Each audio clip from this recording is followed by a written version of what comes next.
வணக்கம். GK with JK channel மூலம் வரவேற்கிறேன். நல்லதுக்கே காலம் கிடையாதுங்க. நான் எத்தனையோ பேருக்கு ஹெல்ப் பண்ணியிருக்கேன். எவ்வளோ உதவிகள் செஞ்சுருக்கேன். ஒருத்தர் பணம் கஷ்டப்படுறாருன்ட்டு அவருக்காக ஒருத்தர்கிட்ட இருந்து பணம் வாங்கி குடுத்தேங்க. இப்போ பார்த்தீங்கன்னா, நடுவுல நான் மாட்டிக்கிட்டேன். அவர் பணம் தரவில்ல. அந்த பணத்த நான் கஷ்டப்பட்டு கட்டிட்டு வரேன். ஒருத்தருக்கு நான் ஷூரிட்டி சைன் பண்ணேன், கேரண்டர் சைன் பண்ணேன், ஜவாப்தாரி சைன் பண்ணேன். இந்த சைன்லாம் பண்ணிட்டு அவர் கட்டுவாருன்னு நெனச்சு பார்த்தா, கட்டாம போனதுனால, ஃபர்ஸ்ட்டு ஷூரிட்டி நான்றதுனால எல்லா பணத்தையும் நான் கட்டிட்டுருக்கேன். ரொம்ப ஏமாந்த ஒரு சூழ்நிலையில இருக்கிறேன். வீட்ல கூட என்ன மதிக்க மாட்றாங்க. எனக்காக நான் ஒரு கடன் வாங்கி ஒரு கஷ்டப்பட்டுருக்கேன். ஒரு நஷ்டமானா கூட பரவால்ல. திருப்தி அடைஞ்சிடலாம். பரவால்ல. நம்ம கஷ்டப்பட்டா ஏதோ ஒரு நஷ்டமாயிருச்சுன்ட்டு. ஆனா ஒருத்தருக்கு ஹெல்ப் பண்ண போயி, அவன் சந்தோஷமா இருக்கிறான். அவன் செட்டில் ஆயிட்டான். ஆனா அந்த பணத்த நான் கட்டும்போது எனக்கு ஒரு வேதனையா இருக்கு. நடுவுல இவ்ளோ அவமானங்கள வேற நான் பார்க்க வேண்டியதா இருக்கு. வீட்ல என்ன பார்க்குறவங்கலாம் வந்து ஒரு கேலி பொருளா பார்க்குறாங்க. இவன் ஒண்ணுத்துக்கும் லாயக்கு இல்ல. ஒரு டம்மி பீஸுன்ற அளவுக்கு என்ன பார்க்குறாங்க. சமுதாயத்தில ஒரு கெட்ட பேரு எனக்கு இருக்கு. என்ன பார்க்குறவங்க எல்லாமே பார்த்தீங்கன்னா, ஒரு கடன்காரன் போலவே பார்க்குறாங்க. நான் அப்படிப்பட்ட ஆளும் கிடையாது. ஒரு காலத்தில எவ்வளோ சந்தோஷமா இருந்தேன். எத்தனையோ பேருக்கு செல்வந்தனா எவ்வளோ ஹெல்ப் பண்ணியிருக்கேன். இப்போ பார்த்தீங்கன்னா, ரொம்ப கஷ்டத்தில இருக்கேன். கடவுள் இதெல்லாம் பார்த்துன்னு தானே இருக்கிறாரு. ஏன் இதெல்லாம் கேட்க மாட்றாரு? ஏன் இவ்வளோ கஷ்டம் எனக்கு இருக்கு? எனக்கெல்லாம் நன்மையே நடக்காதா? என் வாழ்க்கை இப்படியே போயிடுமா? அப்படி ஒரு சூழ்நிலை இருந்தீங்கன்னா, இந்த வீடியோ உங்களுக்கான வீடியோ. ஒரு பெரிய காட்டுல 4 நண்பர்கள் இந்த டூர் அடிக்கிறதுக்காக போறாங்க. காட்டுல போயிட்டு ஒரு ட்ரிப் அடிச்சுட்டு வரலான்னு போறாங்க. போறவங்க பார்த்தீங்கன்னா, பெரிய இருட்டான ஒரு கிராமம் வழியா போகும்போது, இந்த காடுலாம் வருது. காடு வழியா போயிட்டு இருக்கும்போது, திடீர்னு ஒரு புலி வந்துருது. புலி வந்தோனயே தொரத்த ஆரம்பிச்சுது. 2 பேர் அந்த பக்கம் ஓட்டாங்க. 2 பேர் புலிகிட்ட மாட்டிக்கிட்டாங்க. புலி நல்லா தொரத்தாம மத்தவங்கலாம் எஸ்கேப் ஆயிட்டாங்க. ஒருத்தர் மட்டும் மாட்டிக்கிட்டாரு. அது தொரத்துது. அவர் ஓட ஓட போயிட்டுனா ஒரு மண் மண் புதைக்குழி சொல்லுவாங்க இல்லையா? அந்த புதைக்குழியில விழுந்துட்டாரு. இந்த புலி பக்கத்துல போய் பாக்குது. சாப்பிடலான்னு பாக்குது முடிய மாட்டுது. ஏன்னா புதைக்குழின்றதுனால புலி உஷாராயிடுச்சு. நம்மளும் போய் மாட்டிக்கூடாதுன்ட்டு அந்த இடத்த விட்டு போயிடுது.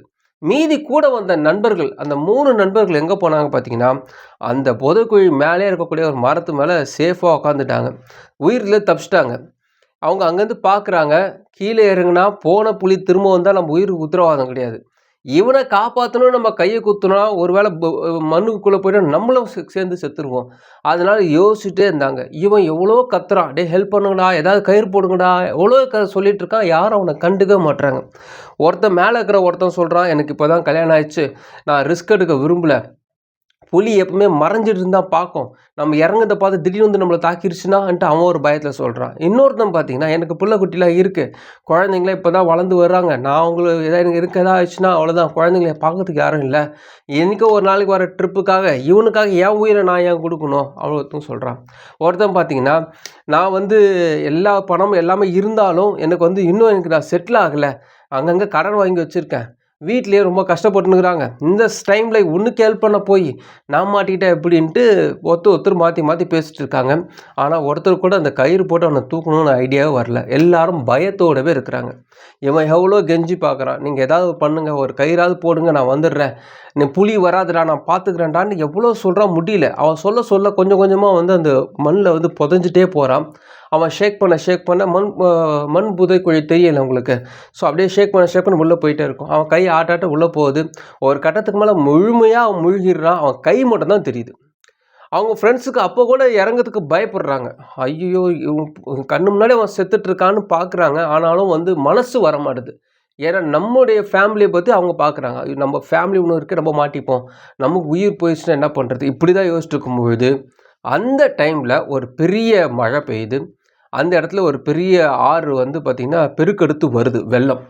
வெள்ளம் வந்த உடனே பார்த்தீங்கன்னா, அந்த மண் புதைக்குழியில நல்லா தண்ணி அடிச்சு, அந்த உள்ள போனவன் வெளிய வரான். அந்த வெள்ளம் வந்து அடிச்சுட்டு போகுது அவன.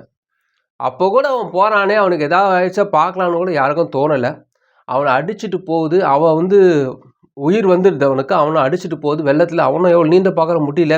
என்னடா ஒரு பிரச்சனையிலேருந்து தப்பிக்கலாம் பார்த்தா, இன்னொரு பிரச்சனையில மாட்டிக்கிட்டான்னு பயத்திலே வரான். ஒரு கட்டத்துக்கு மேல அந்த நீர் வீழ்ச்சி சொல்லுவாங்கல்ல, மலை உச்சியிலேருந்து தண்ணி கொட்டுமே, அந்த இடத்துக்கு வந்துட்டான். ஸோ ஒரு வேளை அங்கேருந்து குடிச்சானா ஆள் உயிர் போக கூட வாய்ப்பு இருக்கு. அந்த டைம்ல அவன் என்ன பண்றான், பக்கத்துல இருக்கிற ஒரு கல்ல புடிச்சு உயிர் தப்பிக்கிறான். அந்த வெள்ளம் வடிஞ்சிருது. எழுந்து நிற்கிறான். முடியல அவனால மயங்கி விழுந்துடுறான். ஒரு கொஞ்ச நேரம் கழிச்சு நல்லா இருட்டாயிடுது. அந்த இடத்துக்கு பக்கத்துல பார்த்தீங்கன்னா, ஒரு பெரிய குகை இருக்கு. அந்த குகை வழியா போனா ஒரு வெளிச்சம் இருக்கு. ஸோ இந்த இடத்துல நெருப்பு ஏதாவது வச்சிருப்பாங்க போலதுன்ட்டு அந்த இடத்துல போகும்போது, ஒரு சாக்கு மூட்டை நெறைய வைரங்கள், வைடூரியங்கள்லாம் இருக்கு. இவன் பார்க்குறான், இந்த மூட்டை யார் வச்சிருப்பா? யோசிச்சு பார்க்குறான், தெரியல. சரி இந்த வைடூரியத்தில் எடுத்து அந்த மூட்டையை அப்படியே எடுத்துன்னு வந்து கரையோரமாக நின்றுட்டு கொஞ்ச நேரம் உட்காந்துட்டு டயர்டாக இருக்கான். யோசிச்சு பார்க்குறான், இந்த வைர மூட்டையை நான் எடுத்துகிட்டு போனால் எப்படி என் ஃப்ரெண்ட்ஸு வழியில் என்னை பார்ப்பாங்க, இவங்களுக்கு உதவி செய்யலான்னு இதை கொடுக்கலாமா வேணாமான்ட்டு ஒரு 5 நிமிஷம் யோசிக்கிறான். ஃபஸ்ட்டு அவன் யோசித்த விஷயம் என்னென்னா, நான் உயிர் போக கத்துறேன், ஒருத்தர் கூட என்னை காப்பாற்ற முயற்சி கூட செய்யலை. அவங்கவுங்க உயிருக்காக அவங்கவுங்க குடும்பத்தை பற்றியும் அவங்கள பற்றியும் புலம்புனாங்களே தவிர எனக்கு ஹெல்ப் பண்ணணும் யாருக்கும் தோணலை. ஒரு வேளை அவங்க 3 பேரை இறங்கி புலியை போராடி இருந்தால் கூட புலி போயிருக்கும், அல்லது ஏதாவது ஒரு முயற்சி செஞ்சுருக்கலாம். 2வது புதக்குழியில் விழுந்து எனக்கு ஒரு கயிறு போட்டுறாவது காப்பாற்றிருக்கலாம். அட விடுங்க, ஒரு பெரிய அலை அடிச்சுட்டு போகுது, ஒரு பெரிய வெள்ளமே அடிச்சுட்டு போகுது, சரி அந்த மரத்துலேருந்து இறங்கிட்டு அந்த வெள்ளத்துலேருந்து என்னை காப்பாற்றுறதுக்கு ஏதாவது வழியாக பார்த்துருக்கலாம். அவங்கள பொறுத்த வரைக்குமே என்னை மறந்துட்டாங்க. இப்போ நான் என்ன பண்ணணும் இவங்களுக்கு? ஒரு வேளை இது இப்படியே போனால் அவங்களும் அதுக்கு அவங்க ஹெல்ப் பண்ணுற மாதிரி ஆகிடும், அவங்ககிட்ட இந்த ரத்தனமும் கொடுக்குற மாதிரி ஆயிடும். அதனால் அவங்க கொஞ்சம் யோசித்தான். அந்த சாக்கு மூட்டை நிறைய இருக்கக்கூடிய அந்த மாணிக்க கல்லை ஒன்று ஒன்றையாக அந்த பக்கத்தில் இருக்கக்கூடிய கருப்பான சேத்து மூலமாக பூசி அதை கலர் மாற்றுறான். நிறைய கருங்கல் போல் ஆகிடுது பார்க்குறதுக்கு. ஸோ கருப்பு கருப்பாகுது. எல்லாம் அந்த மூட்டையை ஃபுல்லாக கருப்பாக ஆக்கிட்டு அந்த மூட்டையை சுமந்துக்கிட்டு மேலே போகிறான். அவன் போகிற நேரத்தில் அவங்க ஃப்ரெண்ட்ஸு ஒருத்தராக பார்க்குறாங்க. டேய், நான் அவனுக்கு செத்துட்டேன்னு நினச்சிட்டேன்டா, எப்படா உயிரோடு வந்தேன் இன்னும் எல்லாரும் அவனுக்கு கேட்குறாங்க. ரொம்ப சந்தோஷம்டா, நாங்களும் என்னவோ நினச்சிட்டேன்டா, அவங்க வீட்டில் போய் சொல்ல போகிறேன், என்ன போகிறது என்ன திட்ட போகிறாங்கன்னு இப்படி தான்டா யோசித்தேன். ஆனால் எங்களுக்கெல்லாம் பயமாயிடுச்சுடா, நீ உயிர் போயிடுச்சு வந்ததே பெரிய விஷயந்தான்டான்ட்டு ரொம்ப சொன்னாங்க. நாங்களாம் நல்லவளை தப்பிச்சிட்டோம், நீ மாட்டிக்கிட்டே நினச்சோம், ஆனால் பரவாயில்ல நீ தப்பிச்சு மேலே வந்துட்டேன்ட்டு அவன்கிட்ட பேசிகிட்டே இருக்கும்போது இது என்னடா மேலே சுமந்துட்டு வரணும்போது அவன் சொன்னான், இல்லைடா நிறைய கருங்கல் இருந்துச்சு, ரொம்ப நல்லா இருந்துச்சு, அதான் மூட்டையாக கட்டி எடுத்துகிட்டு போகிறேன். எனக்கு வந்து பசங்க வீட்டில் இருக்கிறாங்க, என் குழந்தைங்களாம் விளையாடும், அந்த கல் வச்சு விளையாடும் சொல்லும்போது அவங்க ஒருத்தன் சொன்னா, டே அறிவு இருக்காடா உனக்கு, நீ உயிர் பூச்சி வந்தது பெரிய விஷயம், இந்த கருங்கல்லாம் ஏன்னா தூக்கிட்டு வந்துட்டு இருக்க முட்டாளாடா நீ. இன்னொருத்தன் நான் சொன்னா, டேய் கருங்கலை கீழே போட்டு வாடா, இதுக்கு மேலே நம்ம உழுதுரும் நடக்கணும், இதெல்லாம் எதுக்கு தேவையில்லாமல் எடுத்துகிட்டு வரன்ட்டு ஒருத்தர் மாற்றி சொன்னான். சொல்லும்போது இவன் என்ன சொன்னா, டே நான் சுமக்க முடியல, யாராவது ஒருத்தர் ஹெல்ப் பண்ணுறீங்களா, இந்த மூட்டையை கொஞ்சம் சுமந்துட்டு வரீங்களா கேட்டான். ஒருத்தரும் ஹெல்ப் பண்ணல. அவன் அந்த காட்டை கடந்து ஊருக்கு வர வரைக்குமே எல்லாம் பின்னாடி திட்டினே தான் வந்தாங்க. போடுறா லூஸ் மாதிரி பண்ணாதடா, போடுறான்னு கீழே போடுறான்னு சொல்கிறாங்க, போட மாட்டான். அவன் உண்மையே சொல்லலை, அமைதியாக வீட்டுக்கு வரான். இந்த வீட்டில் போன பிறகு அவன் மூட்டையை பிரித்து அந்த வைரத்தில் எடுக்கிறான். நல்ல செல்வந்தனாக ஆகிறான். அவங்க ஃப்ரெண்ட்ஸுக்கு கடைசி வரைக்குமே அவன் எப்படி பணக்காரனானதை அவன் சொல்லவே இல்லை. இந்த கதையில் முக்கியமாக கவனிக்க வேண்டிய விஷயம் என்னென்னு பார்த்தீங்கன்னா, இது போல் ஒரு இக்கட்டான சூழ்நிலையில் நமக்கு யார் ஹெல்ப் பண்ணுறாங்கன்னு தெரிஞ்சுக்கிறது ரொம்ப முக்கியம். அப்படி தெரிஞ்சிட்ட பிறகு அவங்கள நம்ம எப்படி ட்ரீட் பண்ணுறோன்னு தான் ரொம்ப கவனிக்கணும். அவங்களுக்கு 2 தடவை வாய்ப்பு இருந்தது. ஒன்று அவன் மண்டு சிக்கும் போதே காப்பாற்றிக்கலாம், அல்லது புலி வரும்போது அவனை காப்பாற்றிருக்கலாம், அல்லது வெள்ளத்தில் போகும்போது காப்பாற்றிருக்கலாம். ஒருவேளை அவன் முயற்சி எடுத்திருந்தா கூட அவன் அந்த கல்லை பற்றி ஆளுக்கு ஒரு கல்லாவது கொடுத்துருப்பான், ஒரு மாணிக்க கல்லாவது கொடுத்துருப்பான். சில நேரத்தில் நம்ம வந்து நிறைய பேர் ஹெல்ப் பண்ணியிருப்போம், விழுந்துட்ட பிறகு காப்பாற்றுறதுக்கு யாருமே இருக்க மாட்டாங்க. ஆனால் குறை சொல்றதுக்கு ஒருத்தராக வருவாங்க. நீ ஏன்டா இந்த தப்பு பண்ண, நான் அப்பயே உனக்கு சொன்னலடா, இந்த வேலை செய்யாதன்ட்டு, இதை பண்ணாதன்ட்டு, நீங்கள் இது சொல்லியிருந்தா இப்படி மாட்டிருப்பியான்ட்டு இந்த ஒரு அட்வைஸ் இந்த கடைசியில் நேரத்தில் சொல்லுவாங்களே தவிர நம்ம கை கொடுத்து உதவ யாரும் வரமாட்டாங்க. ஸோ இந்த சூழ்நிலை இப்படியே போயிட்டு மட்டும் நினச்சிடாதீங்க. இந்த சூழ்நிலைக்கு ஒரு டர்னிங் பாயிண்ட் வரும். அந்த டர்னிங் பாயிண்ட் தான் உங்களுக்கு பிளெஸ்ஸிங்ஸ். ஒருவேளை உங்களுடைய சூழ்நிலை பாதிக்கப்பட்டு ரொம்ப மோசமான ஒரு சூழ்நிலை இருக்கிறங்க, எனக்கு இன்னும் தீர்வு கிடைக்கலன்னா கவலைப்படாதீங்க. இந்த வீடியோ பார்க்குற நீங்கள் தைரியமாக இருங்க. உங்களுக்கான விஷயங்கள் ஒன்று நடந்துட்டு இருக்கு. இந்த பிரச்சனையிலேருந்து கடவுளுக்கு மேலே கொண்டு வருவார். உங்கள் உயர்வு பெருசாக இருக்கும். உங்கள் நண்பர்கள் மத்தியிலே அவங்க ஆச்சரியப்படுற லெவலுக்கு உயர்வு பெருசாக இருக்கும். ஆனால் கவனிச்சுக்குங்க, அந்த டைமில் யாரை எங்கே வச்சுக்கணும் புரிஞ்சுக்குங்க. ஸோ கண்டிப்பாக அதுக்கான பிளெஸ்ஸிங்ஸ் உங்கள் வீட்டு பக்கத்தில் தான் இருக்குது, கண்டிப்பாக உங்ககிட்ட வரும்.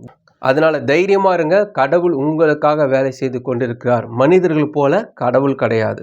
மனுஷர்களை விட்டு போவாங்க, கடவுள் விடவே மாட்டார். ஒவ்வொன்றுக்கும் கணக்கு வச்சிருப்பார். கண்டிப்பாக நீங்கள் சிந்துகிற ஒவ்வொரு கண்ணீருக்கும், வேதனைகளுக்கும், மன குமுறலுக்கும் பதில் உண்டு. அதை மட்டும் தைரியமாக நம்புங்க. கண்டிப்பாக அதுக்கான பலன் கண்டிப்பாக வரும். நீங்கள் உயர்வை காண்பீர்கள். உங்களுடைய நண்பர்களும் உங்களை ஆச்சரியப்படுற லெவலில் உங்களை பார்ப்பாங்க. உங்கள் உயர்வு பெருசாக இருக்கும். நம்பிக்கையாக இருங்க. இந்த வீடியோ உங்களுக்கு பிரோஜனமாக நினைக்கிறேன். உங்கள் ஃப்ரெண்ட்ஸுக்கு ஷேர் பண்ணுங்க. பிரோஜனமாக மறுபடியும் பார்க்கலாம். வணக்கம்.